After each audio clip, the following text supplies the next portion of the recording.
сөндіргіштің құрамын білеміз. Ол оның корпусында жазылған. Өрт сөндіргіш 3 бөліктен құралған: корпус, шланг және рычагтан. Қолданудың алдында кольцоны тартамыз, көтереміз, рычагты басамыз, рычагты көп баспаймыз. Рычагты 1 секундтай басамыз, жібереміз, басқа жеріне келтіреміз, басамыз, жібереміз. Газ самолдықты кию нормативі. Газы! Қазақстан жер үшін жанын беретін, қанекім бар жігіттер бізге еретін. Мен жауынгер, дала қыраны, туған жерді қорғайтын сақшы қырағы. Адымда, адымда, саппен адымда, отан үшін, ел үшін әскер ұраны.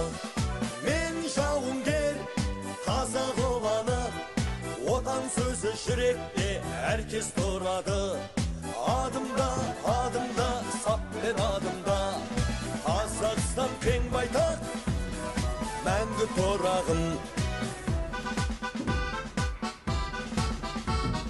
Жау алдында тайсалмас ердің жүрегі, біз боламыз ертеңгі елдің тірегі.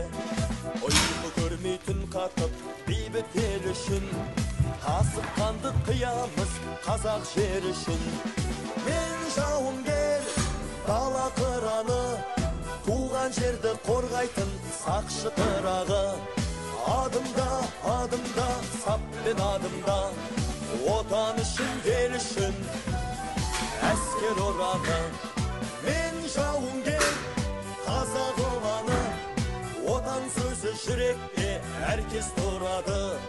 Адымда, адымда, саппен адымда, Қазақстан кең байтақ, мәңгі тұрағын.